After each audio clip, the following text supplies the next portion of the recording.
All right, welcome on in everyone to this episode of First CSP, the channel dedicated to bringing you the first council shoulder patch issued from each council in Scouting America, both past and present.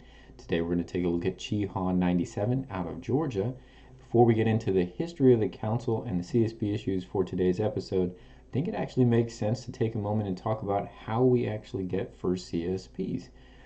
That might seem a little bit strange, but if you humor me for a moment, all of it will start to make sense and you'll see how it's related to today's episode specifically. So primarily in the history of scouting, we have two main methods to get new first CSPs. You have areas where there was not scouting and a council is formed.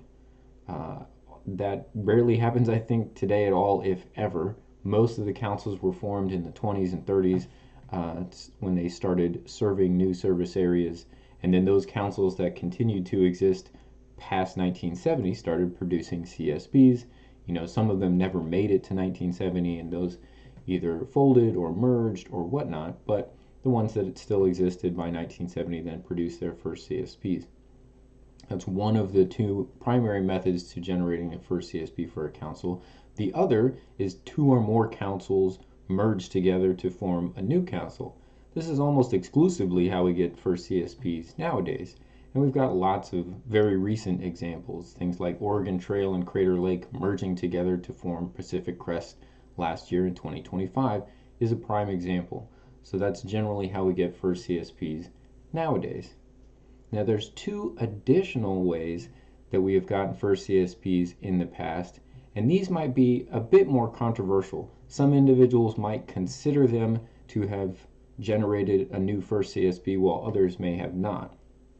One of those is an existing council absorbs another council, and generally this wouldn't produce a new first CSP. Most people consider the existing council that remains to just be a continuation of that council, and the council that was absorbed is now just dissolved and no longer existing.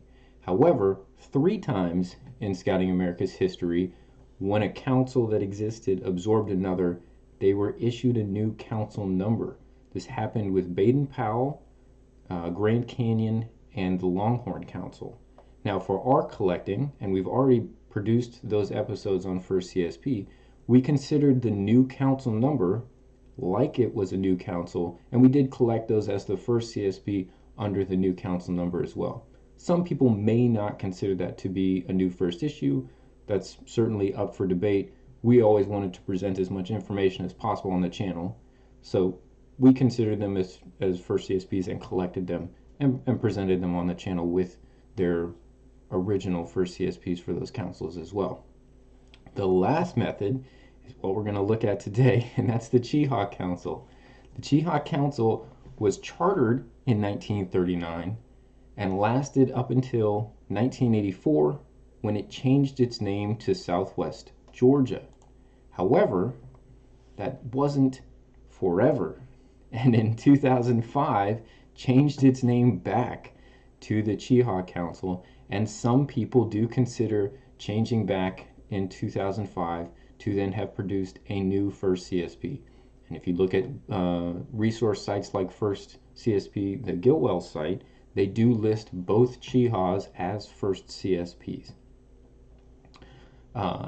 That Chehaw Council from 2005 lasted until 2012 when Chehaw and Alapaha merged to now form South Georgia Council. All right, so that is kind of the history, and this is one of the strangest instances, the only one that I can think of where a council changed its name and then changed back, and that is Chehaw. So we're going to head over to the patch table and first look at the original T1 CSPs. We've got, I believe, 2 different production runs here of the T1. This was never separated into A's and B's, so these just happen to be 2 production runs. It is defined with a black border, dark red background, black letters, and Native American head. One of the ways that you can kind of tell the difference in these 2 production runs, the top one kind of has these nice peaked triangles, and they're a little bit larger here. And then one of the most defining characteristics, it does look in the headdress that we have 2 different colors of brown that were used. The one here at the top is a much lighter, and the one at the bottom is a bit darker. The twills look pretty similar to me, and the direction of grain in the twill does also look relatively similar, so the production methods for both of these also seem very similar, both gauze cloth backs. But I do think we have two different production runs. I don't think that it was fading or something that shows the difference in the brown in the headdress. I do think that they are two different runs. So that's the original T1, and then from the time this was produced to that 1984 period, they produced 3 more CSPs, an S2, TA3, and S4, which are all different designs that do not look like this T1 at all. Then they went away for many, many years, and they came back in, as it were, 2005. The first patch back in 2005 is their S5. The S5, defined with its gray border, multicolor sky, white fleur-de-lis, white name, and serving Southwest Georgia. Let's get the focus a little bit better. So this was the first CSP that they produced when they changed their name back. It does just have a clear plastic back. After this patch was produced, they actually issued 2 more of a CSP that essentially looked like this. They were probably reorders, but they were done, I'm assuming, by a different company, so they do look slightly different, and they were given different issues. So we have the S6,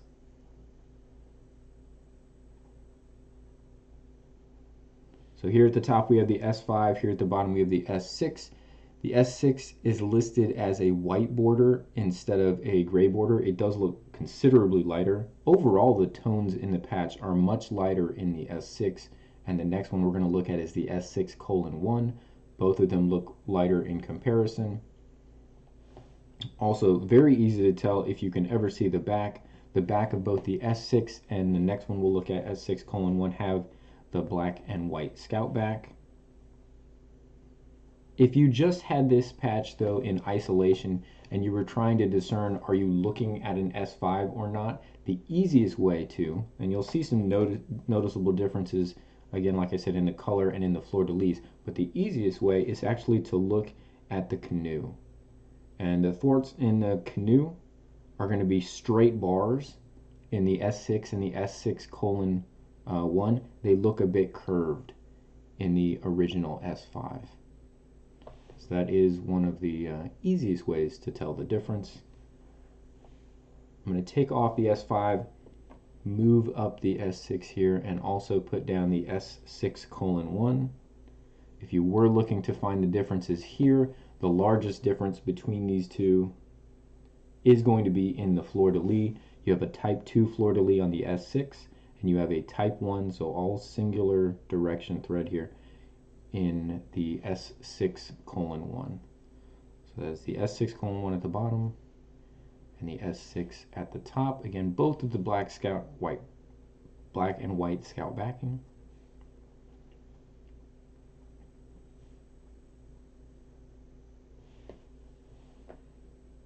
But again, if you do consider the S5 to be a part of a larger first CSP collection, because it is the first one after they changed the name back, we did think that it's important to be able to differentiate that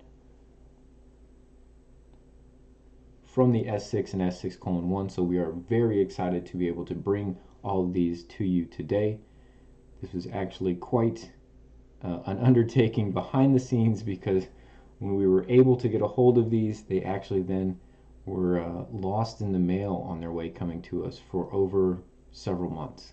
And we thought that we were not going to be able to bring you all of these together, so we are very happy that it ended up working out, and we are able to bring you the S5 here on the top, the gray border, and then the S6, the type 2 fleur-de-lis, and the S6:1 with the type 1, so you can see them side by side for identification purposes.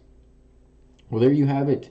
One of the more unusual histories for first CSPs of a council, Chehaw 97 out of Georgia. Hope you guys have enjoyed this episode. If you have, please feel free to give it a like, thumbs up, and share it with others.